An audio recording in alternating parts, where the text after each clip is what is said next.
예, 안녕하세요. 소드콘입니다. 오늘은 그 에너지 관리 기능사 그 준비 과정부터 필기 시험, 필답 시험, 작업형 시험 얘기를 해보려고 합니다. 중년 이후에 실직하신 분들이 가장 많이 준비하는 자격 시험이 전기 기능사하고 에너지 관리 기능사 이 두 가지가 아닐까 이렇게 생각합니다. 그 영상 보시기 전에 구독과 좋아요 이렇게 부탁드리고요. 이제 본론으로 들어가겠습니다. 시험 준비는 어떻게 하는지부터 알려드리겠습니다. 실기 시험 중에서 그 작업형 시험이 있기 때문에 실습을 꼭 해봐야 합니다. 그렇기 때문에 독학으로는 불가능하고요.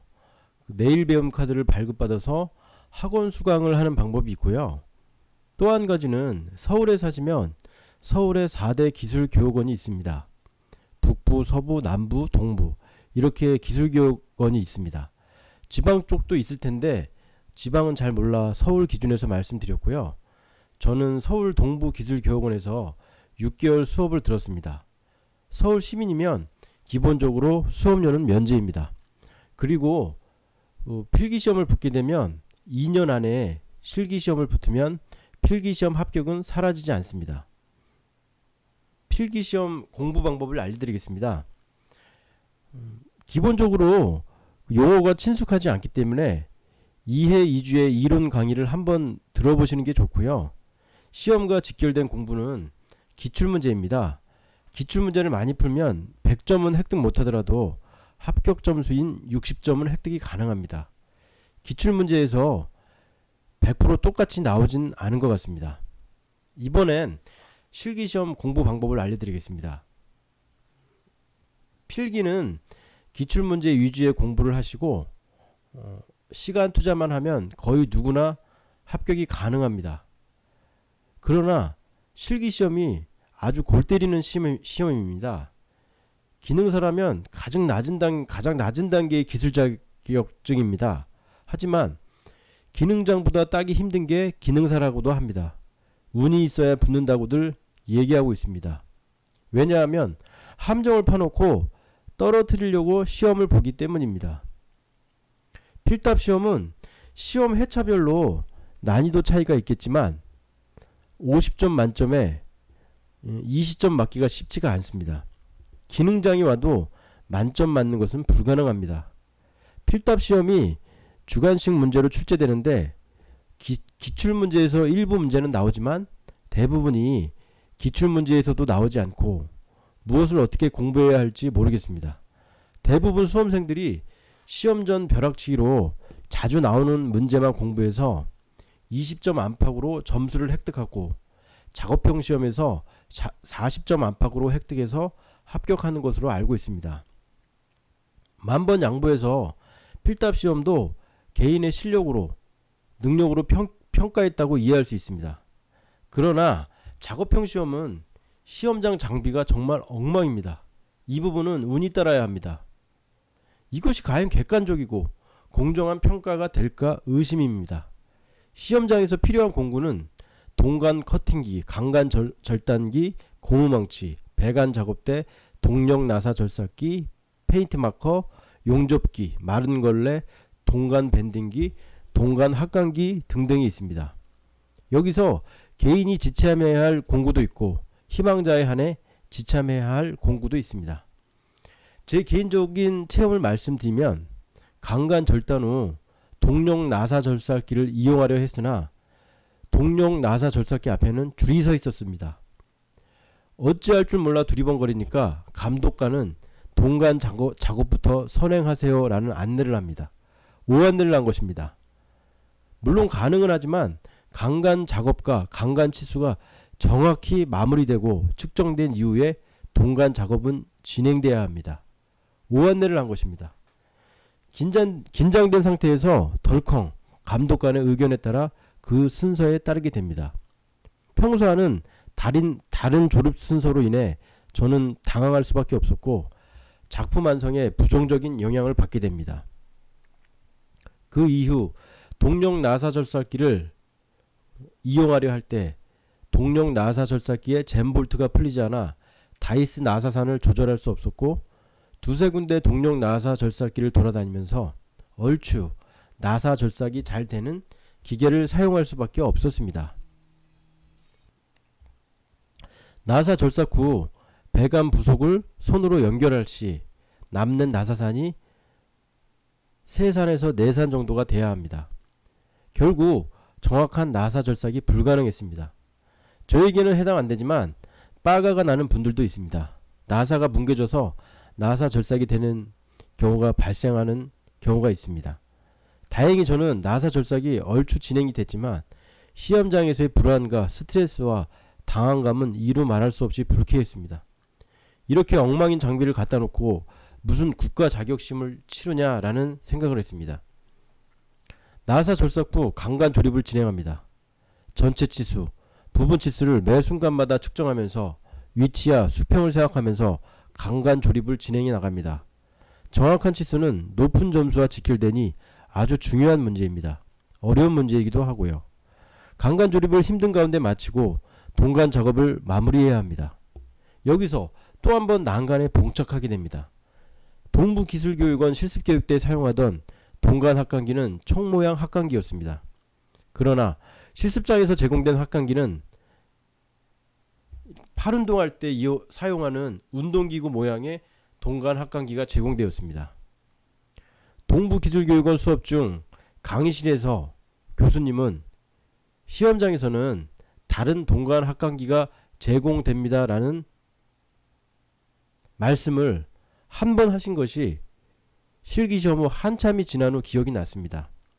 한 번 말씀을 하시고 교육장에서 한두 번 눈으로 보았지만 직접 학관을 해보진 못했습니다. 동료 수료생들은 모르겠습니다. 다른 분들은 모르겠습니다. 그러나 저는 시험 전날까지도 총 모양 합강기로 연습을 했습니다. 그런데 시험장에서는 낯선 합강기가 제공된 것입니다. 당황할 수밖에 없었습니다. 동간 합강기로 수차례 합관을 시도했으나 합관이 되지 않아 답답한 마음에 고무망치로 합관된 동간에, 그러니까 정확히 합관이 안 됐건죠. 안 된 합관에 합관 안 된, 그러니까 얼추 합관된 동간에 합관 안 된 동간을 쳐서 밀어 넣었습니다. 연결이 된 것입니다. 그래서 다행이다 생각했지만 치수를 정확히 측정하기 위해서 연결된 동간을 다시 분리를 해야 했으나 분리가 불가능했습니다. 상당한 근력을 가지고 분리를 시도했으나 불가능했습니다.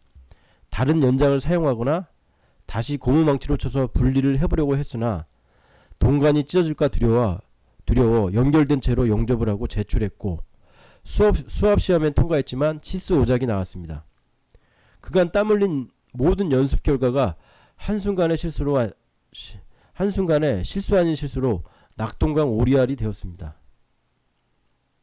한 가지 추가로 말씀드리는 것은 그날 배관 작업대를 다른 분들은 1인 1 배관 작업대를 사용했으나 저는 2명이서 같이 사용하게 되었습니다. 이것 또한 작품 완성에 악영향을 끼친 것은 사실입니다. 자리가 좁아서 공구라든지 필요없는 준비물들은 바닥에 내려놓고 작업을 진행했으나 같이 시험 보는 사람과 눈치를 보며 작업을 진행했으며 시간이 지연되는 것은 사실이며 불편한 것도 사실이었습니다. 저는 한동안 너무 어이가 없어서 아무 일도 할 수가 없었습니다. 시험이라는 것은 완벽하게 공정한 조건에서 시험을 보아도 떨어지게 되면 말이 나오는 것입니다. 그러나 동력 나사 절삭기의 장비 부실뿐만 아니라 기능이 떨어진 낯선 동강 합강기를 이용했고 배관 작업대 또한 불공정하게 제공되었습니다. 너무나 억울했지만 작업형 시험이 제 잘못이 아니라는 증거를 보여주고 싶어 2회차 시험에도 응시하게 됩니다. 시험 전까지 저는 조경기능사 필기 준비와 영상 편집을 짧게나마 공부하게 됩니다. 1차 시험 이후 따로 실기 공부는 안 했습니다. 다만 작업형 시험 1, 2일 전에 기억해야 할 부분을 기억하는 시간을 가졌습니다. 시간이 되어서 저는 필답 시험을 치렀으나 한국산업인력공단에서 시험을 보게 됩니다. 시험 전에 한두 시간은 암기 사항들을 보고 가면 도움이 되지만 그런 여유 공간이 산업인력공단에서는 없었습니다. 또한 시험 전 버스 정류장에서 용접기의 부실이나 다른 여러가지 이유로 네 번째 시험을 본다는 분과 많은 얘기를 하다 보니 머리가 텅 비었습니다. 필답 시험의 난이도도 1차 때보다는 상당히 높아 보였고, 개인적으로 주관식이다 보니 순간 기억이 안 나 답안 작성을 못한 부분도 있어 상당히 낮은 점수를 획득하게 됩니다. 그러나 이 부분은 제 가실이라고 인정합니다. 제가 2차 시험에 응시한 주된 목적은 작업형 시험의 오작이 저의 잘못이 아니라는 것을 증거하고 싶어서 응시하게 됩니다. 2차 시험에서는 동력 나사 절삭기의 문제는 그대로였습니다. 처음 다가간 동력 나사 절삭기부터 기름이 무지막지하게 튀어 제 옷은 기름으로 범벅이 되었습니다. 그리고 나사 절삭을 해보니 너무나 많이 나사 절삭이 되어서 부속을 손으로 연결하니 여유 나사선 없이 다 돌아가 버렸습니다. 결국 동력 나사 절삭기의 기능상이든 점검 부족이든 1차 때와는 바뀐 것이 없었습니다. 그러나 배관 작업대는 1인 1배관대로 모든 분들에게 제공되었고, 개인적으로 상당히 쾌적하고 효율적인 환경에서 조립을 마칠 수 있었습니다. 여기까지는 만족했습니다. 그러나 동관 용접을 위해 용접을 시도했으나 불꽃 조절이 불가능했고, 약한 불꽃으로 장시간 용접을 해서 지저분한 용접 마무리가 되었고, 힘든 가운데 작품을 제출했습니다. 개인적으로 저희 작품은 치수나 스펙이 있어서 완벽에 가까웠습니다. 그리고 가정상의 문제가 있었습니다. 그러나 수압시험은 통과했으나 중간 이하의 작업형 시험 점수를 획득했습니다. 만점이나 고득점을 주어야 하며 저는 1차뿐만 아니라 2차 시험도 합격시켜야 한다고 생각합니다. 저는 1차 시험 이후 국선 대리인을 선임해서 행정심판 진행 중이고, 2차 시험 이후 국선 대리인을 선임해서 행정심판 진행 중입니다. 제가 두 번의 행정심판 중 한 번이라도 승소한다면 에너지관리 기능사 실기시험은 제도나 운영상에서 많은 변화가 있을 것입니다. 그러나 제가 둘 다 패소한다면 에너지관리 기능사 시험의 불공정하고 부당함은 사라지지 않을 것이며, 작업형 시험 채점위원들의 자의적이고 주관적인 채점은 사라지지 않을 것입니다. 어떤 물이든 고여 있으면 썩게 마련입니다. 운동선수들의 훈련 과정이 폐쇄적인 것처럼 기술 자격 시험의 폐쇄성 또한 많은 문제가 있다고 생각합니다. 이제는 기술 자격 시험 시험장은 공개되어야 하며 시험 결과도 공개되어야 하며, 누구나 문제가 있다면 문제를 제기할 수 있는 민주적이고 자유로운 기술 자격 시험이 되어야 합니다. 그간 소수이지만 자신의 잘못이 아닌 장비상의 문제로 채점관들의 자의적이고 주관적인 채점으로 불합격한 기술자들의 아픔이 앞으로는 사라졌으면 합니다. 이상 참으로 답답하고 원통한 마음 가운데 이 영상을 마치